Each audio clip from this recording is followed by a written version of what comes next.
I've got my fantasy sensei, Dave Richard, with me. Head in your hands, Dave, because Ja'Marr Chase, a top 5 wide receiver, top 10 overall guy. We know it's a big blow. How bummed out are you? Very. I just traded for him in one league. He was a must-start fantasy wide receiver that made a must-start fantasy quarterback and made 2 other wide receivers viable.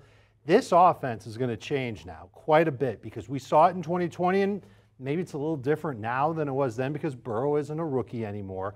But this offense in 2020, very balanced, loved to lean on Joe Mixon. Higgins would have some big games. Boyd would have some big games.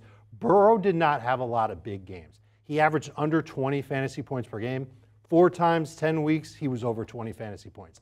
I'm nervous about him, but not so nervous that we can't call him a #1 fantasy quarterback.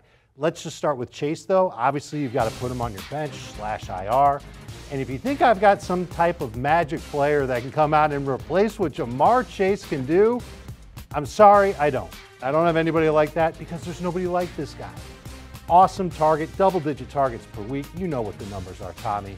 It's a tough loss for anybody who just acquired Ja'Marr Chase or drafted him and have been rolling with him all season long.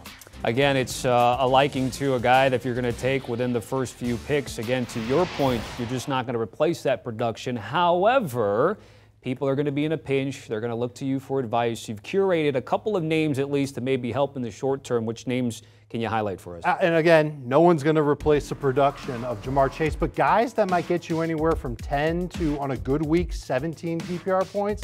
Yeah, we got some names. Wan'Dale Robinson's at the top of the list. The Giants just traded away Kadarius Toney. They weren't using Toney anyway because Robinson is that type of shifty playmaker receiver. You could look for him. Josh Reynolds, he had a terrible game last week. He might have been knocking the rust off from an injury he had. He should be in a better position this week. Darnell Mooney is the #1 wide receiver in Chicago. Bears are throwing the ball better than they have at any point this season. He's someone that you should get whether you lost Chase or not. Marquise Goodwin is replacing DK Metcalf in Seattle. He's not bad. Donovan Peoples-Jones. DPJ is his nickname. He scored at least 9 PPR points, Tommy, each of his last 4 games. I know you hear 9 PPR fantasy points and you think, Ja'Marr Chase gets that in like a play.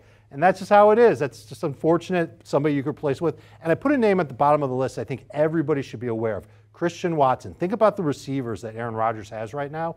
Romeo Doubs is probably going to get benched. He hasn't been playing very well. We know that Lazard's hurt for a while. Cobb's hurt for a while. They need that rookie to step up and play. And I wouldn't trust him this week against Buffalo, but maybe in the weeks that follow, he's somebody who could step up and be pretty helpful in fantasy. All right, let's circle back where you started because you said you had just traded for Ja'Marr Chase before this all went down. Again, you hear 4 to 6 weeks.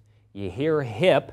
You hear no surgery required. Now, you mentioned if you have Ja'Marr Chase, you're going to stash him, you're going to wait. I mean, what else are you going to do? You can't drop him. No, you're not going to drop him. But if you're someone maybe looking for a trade, I know your producers and social guys are fielding trade questions. Do you maybe try to get aggressive? Do you feel confident that when he's back to being the same Ja'Marr Chase? The only reason why I would consider trading Ja'Marr Chase is if I'm 2-5 and I need to start winning games. Because once you get to that 6th loss in fantasy, it's really hard to make the playoffs. 7th loss, forget about it, it's over.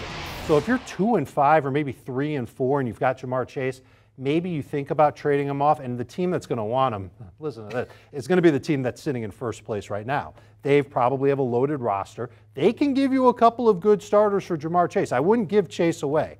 This isn't a move where you trade Ja'Marr Chase for, you know, you feel good about it. He'll be back eventually. For like Christian Kirk and Brian Robinson. Yes. No one should do that. You've got to ask for something bigger than that and trade for Chase. But if you've got a lot of losses, I think that's a move you have to consider.